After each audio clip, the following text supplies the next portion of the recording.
All right, welcome everyone to another deep dive. Today we're strapping in and launching into the absolutely incredible story of astronaut Sunita Williams. Yeah, buckle up. This one's going to be out of this world. We're pulling a ton of our insights from the Beyond the Stars podcast. It's specifically an episode called Sunita Williams, A Journey Through the Cosmos. Right. And our goal here is really to distill Sunita's story down to the essentials. Like, what ignited her passion for space? What were some of her most remarkable achievements?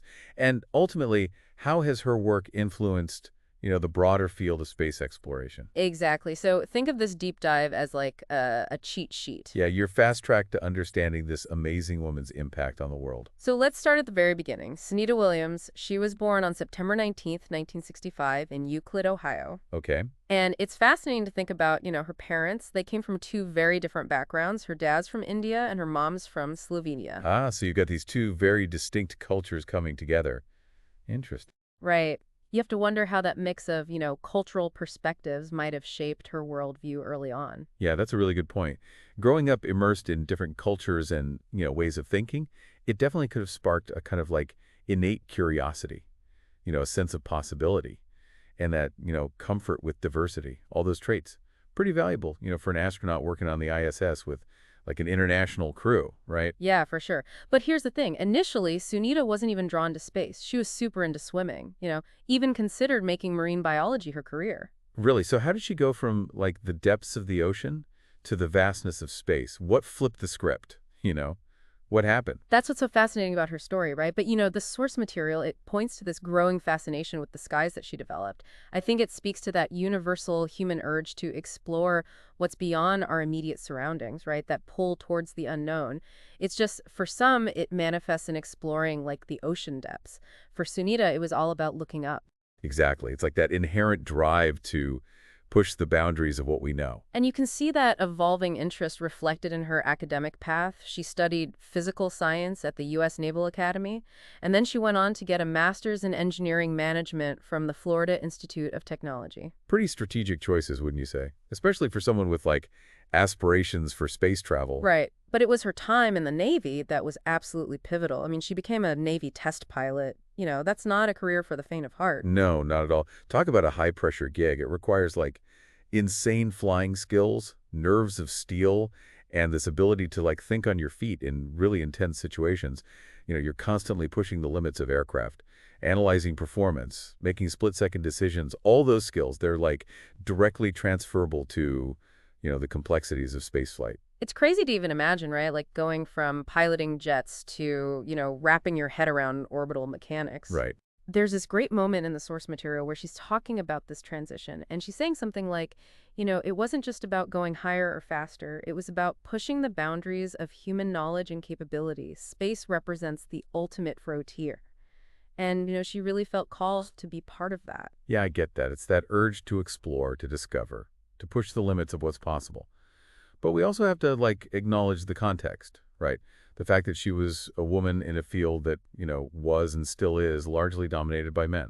Absolutely. That's crucial. It must have been so much harder to be taken seriously to prove herself constantly. Like, did they talk about how she dealt with those added pressures beyond just, general resilience, I mean? Yeah, the source highlights that she really used those challenges to fuel her fire. Like, she didn't let them become roadblocks. Instead, she used them to push herself harder, to excel, to prove her doubters wrong. So she makes it through, right? She achieves this huge milestone. She gets selected by NASA. Now we get into some seriously impressive stuff. This is segment 2, record-setting missions aboard the ISS. In 2006, she blasts off on her first mission, aboard the Space Shuttle Discovery, part of Expedition 1415 to the International Space Station. All right, so now she's in orbit. What happens? Well, it's on this very first mission that she smashes the record for the longest single spaceflight by a woman. No way. How long are we talking? Try 195 days. Wow. Almost 6.5 months living and working in space. That's got to take a toll on you, physically and mentally. And it wasn't just about, the duration. She wasn't just hanging out up there. She completed 4 spacewalks during that mission. Seriously.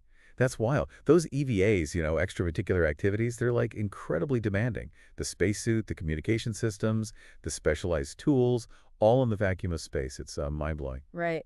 And then fast forward to 2012, she heads back to the ISS for her second long-duration mission. this time as part of Expedition 3233. All right, second time around. What's on the agenda this time? Well, on this mission, she takes on a huge leadership role. Like what? Spill the beans? She becomes the commander of the International Space Station. Wow. Only the second woman to hold that position. That speaks volumes about her leadership skills. Like, she must be incredible. Her expertise, the trust from her crewmates, it's impressive. And, the source has this really cool part where she talks about life in space. It compares it to, like, living in this giant high-tech camper van, constantly hurtling around Earth. She says, you're floating all the time, so even simple stuff like eating or sleeping becomes this whole new challenge. I can only imagine. It's got to be so disorienting at first, but also kind of exhilarating. Yeah, totally. But then she talks about this really profound experience. She says the view of Earth from up there is just breathtaking. All those borders and boundaries we create down here, they just vanish. That must really shift your perspective. Yeah, they call that the overview effect. It's this well-documented thing that astronauts experience. Seeing Earth from that distance as this like single fragile ecosystem, it changes you. Makes you think about our interconnectedness, right? And this is something I think our listeners should ponder. How would our actions here on Earth change if we all had that perspective? That awareness of our shared existence. Now let's move on to segment 3. Lasting influence and future aspirations.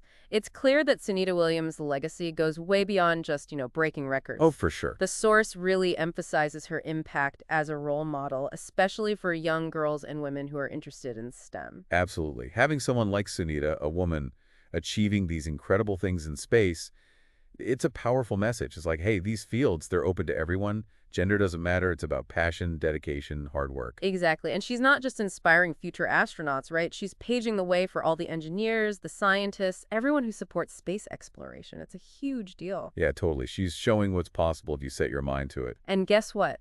Her journey in space, it might not be over yet. Really?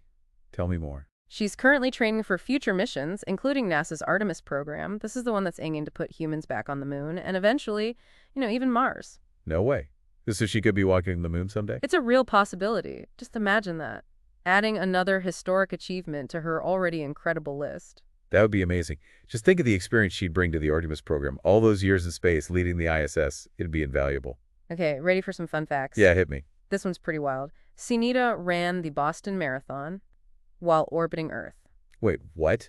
How was that even possible? She did it on a treadmill, specifically designed for the zero-gravity environment of the ISS, 26.2 miles, strapped to the machine in just over 4 hours. That's incredible. Seriously impressive. I mean, the physical and mental strength it takes. It's inspiring. And another cool fact, she's a certified scuba diver. They use underwater training to simulate spacewalks.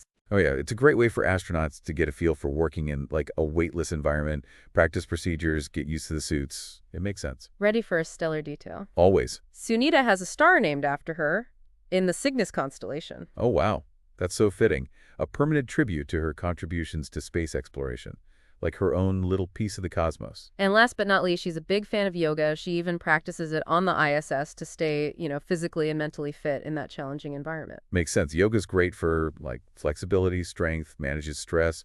It's a smart way to stay healthy, especially when you're cooped up in a space station. So wrapping things up, we've followed Sunita Williams' remarkable journey from her childhood in Ohio to her amazing achievements as an astronaut. A journey fueled by dedication, hard work, and a relentless pursuit of her dreams. And her story, it really highlights the fact that the universe holds endless possibilities for those who are brave enough to chase them.